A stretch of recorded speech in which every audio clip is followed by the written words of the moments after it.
Welcome back, MTG Joe here. Today we are going to be looking at the weekly metagame breakdown for the standard best of one format. We are going to look at the best decks in standard best of one. It's towards the end of the month. There's 5 days left in the season. So we are going to focus on the Mythic Rank and see what decks folks are kind of grinding with, seeing what works best for them as they try to lock in a top 1200 finish for the month. So we will look at the metagame distribution first, seeing what kind of decks people are playing, and then we'll look at the win rates. There's a couple decks at the tail end that are Diamond and Mythic rank, so they're doing well in Diamond. They just either don't have the game cap or aren't doing as well in Mythic, but they're still kind of cool decks, so I do want to cover them nonetheless. So we get the data from UntapGG, what you see on the screen, companion tool that runs alongside Arena's client, aggregates user win rates, gives a whole bunch of cool stats. Link for Untapped is in the video description, and I will also include all the deck lists there so you can copy paste to your heart's content. So looking at where we're at, Mythic rank today in terms of popularity, Mono Red's about 11%, Mono Black closely behind at about 10%, the Esper Bounce at 7%, Omni Combo is at 4%, Azorius Artifacts is at 4%, then we have like Azorius Control, Rabbits, and Goblins all about 3-ish%.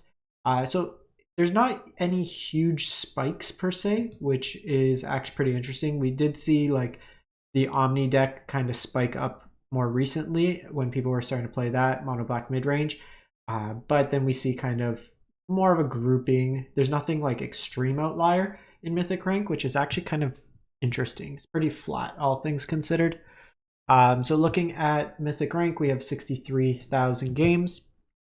The highest win rate deck of the week is Boros Mice. So there's the Boros like Auras deck that has mice in it. This one's kind of a modification. So we have some elements of the mono red deck, some elements of the Boros Auras deck. We have mice in here. It's got a little bit of everything. So if we're looking at the deck list itself, we have your main mouse package, your Manifold Mouse, your Emberheart Challenger, your Heartfire Hero. We also have Flowerfoot Swordmaster. So this can be offspring. So this is a play on 1, it's play on 3. And then whenever a creature becomes a target of a spell or ability you control for the first time, mice you control get +1/+0. So it gives you an Anthem effect there. You also have 2 copies of Mabel, a Lord for your mice, and then gives you an artifact equipment that's got a whole bunch of text there, +1/1, Vigilance, Trample, Haste, and a fairly low equip cost, so that also triggers Valiant for your creatures.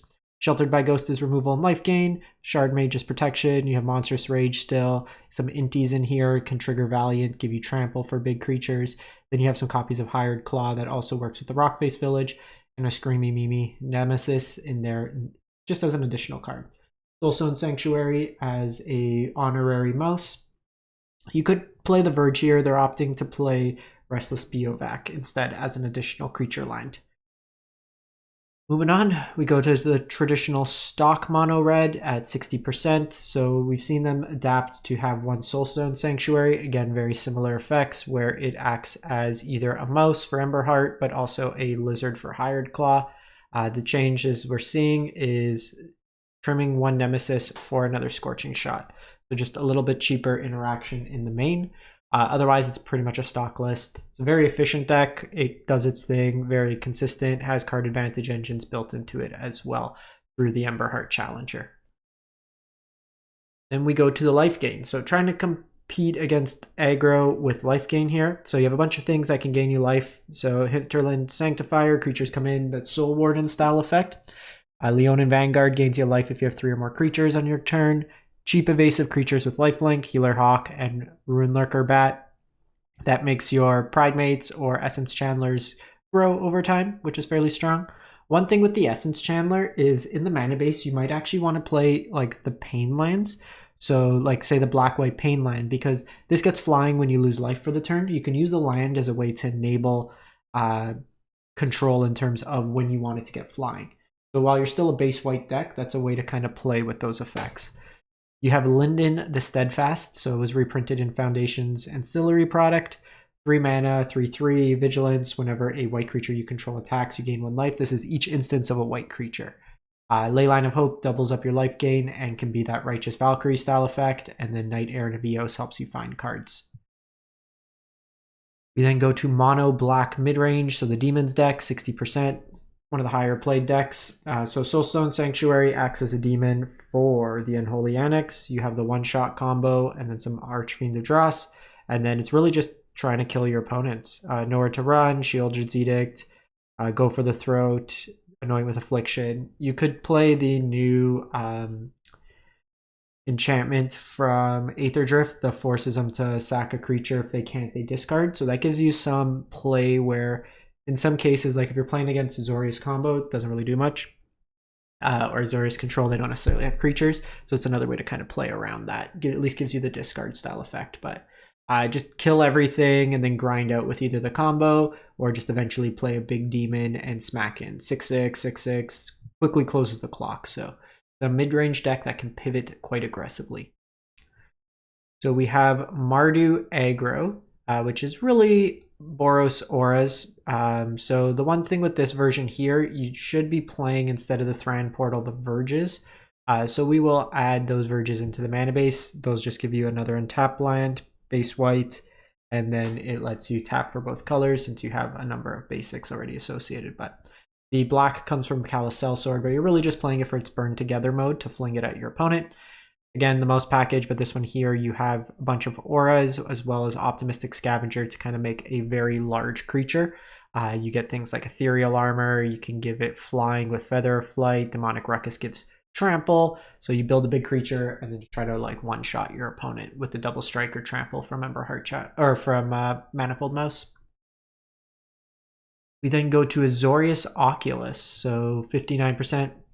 At the Pro Tour, a lot of the decks ended up going Jeskai. They're playing a little bit more of a mid-range plan, which is safer in the best of 3 format because there is more access to Graveyard Hate. The Azorius version has cleaner mana, it's less painful, and it lets you play more all-in and trying to get Oculus or Prankster out. Spell Pierce as well as Bounce Off are just upgrades to existing kind of disruption effects. This version here is also on 2 temporary lockdowns main, so just a little bit more interaction in the main. Whereas sometimes you've seen like Elspeth Smite or stuff like that, so opting for the sweeper as opposed to more individual removal. But this version tends to be a little bit more all in, trying to get out an early Oculus or stuff like that. You can run into issues where you literally have 6 interaction spells and 2 don't even actually kill your opponent's creature. So you are kind of reliant on hitting one of your big threats. And even in that case, they don't necessarily block the best. That 4 toughness, sometimes they come into play tapped as well. So you may want to, in the best of 1 format, adjust it to have a little bit more interaction. Then we have Rakdos Lizards, 58%, 59%. Some interesting additions in this version here. So some Norns lets you get the attack triggers and then recast creatures for value. So you get kind of recast value for like Gev. This version is playing Long Goodbye over something like Go for the Throat. Interesting inclusion there, but the Ravine Raider, probably not the best in terms of that, but very aggressively slanted deck. Laughing Jasper Flint, you have Scales of Shale to give your creature indestructible. The Valley Rotcaller lets you attack and gain and drain based on your lizard. So while not a lizard itself gives you that effect, plays nicely with Norn because you can still get the attack in even if it would normally kind of die in combat, and you get to recast it that way there. Fireglass Mentor gets you some card advantage. Flame Gecko is basically Burning Tree Emissary in this deck. Then you also have Aleshas, which can let you attack in with stuff and then get them back anyways, which is kind of cool. We then go to Azorius combo, 59%. So this deck here is a instant win combo when you pull it off. What you're trying to do is self-mill. You self-mill Omniscience, you bring it back with Abuelas, and then you cast Invasion of Arcavio. So you go into your sideboard, you get Beseech the Mirror, you get another invasion from your graveyard. So you just get it, you don't bargain. You cast a second invasion. The second invasion gets This Town Ain't Big Enough. This Town Ain't Big Enough bounces both the invasions to your hand. Then you go into your graveyard, you get the Beseech back, and then you get the town back. And then you Beseech for either Midnight Mayhem to keep recasting over and over again to make tokens and with haste. You can also do it with something like Timely Reinforcements. You can also just mill your opponent out with Breach the Multiverse. And then you just basically keep casting town, it bounces these back, you get the cards from your graveyard, and then you recast over and over again and win that way there. We then have a return of Boros Convoke at 57%. So not having to go Jeskai is pretty big. We have Sunbillow Verge as the new land, like I was mentioning in some of those cases. But this version here, we have access to Voyager Glidecar. So it's another way, kind of like the Warden of the Inner Sky, to take advantage of tapping creatures. This one gets counters on it. It survives most of the wraths, unlike other than temporary lockdown. And it could get flying, which is a nice evasive threat as well if you use its secondary crew ability to tap 3 and tap creatures. It's also an artifact that if you need to use for Gleeful Demolition and can also tap to Warden.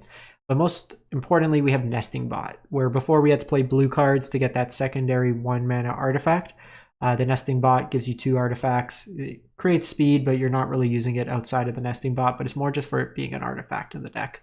This sack to Gleeful that you can also find off Knight Errant. This version's on Hazoret. I think Hazoret's fine. It's probably too slow in best of 1. 5/3 is fine, but it still dies to the enchantment, Nowhere to Run. So it's not the best in that case. Like Indestructible doesn't really mean indestructible nowadays.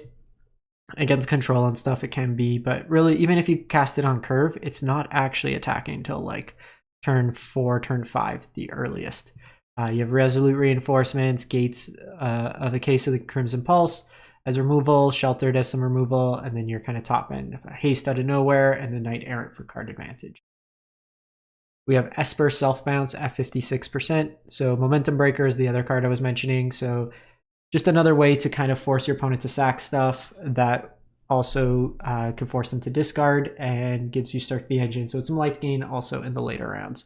Grim Baubles, another 1 mana interaction spell that you can play. This version's not on Nowhere to Run, which is interesting. You may want some copies still just to get around the protection effects of things like Boros Auras.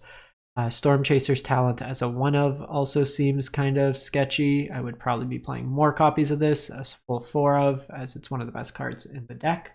I'm gonna take a look, see if there's a cleaner version of this. I think they just went like all in on the removal, but this is the card that kind of is the engine with this town ain't big enough. So let me take a look. I might tweak this list a bit. They're playing like entity trackers, but you should be on the full arms. So this one is from Diamond to Mythic. It's Azorius Artifacts. This one here is kind of built around Simulacrum Synthesizer.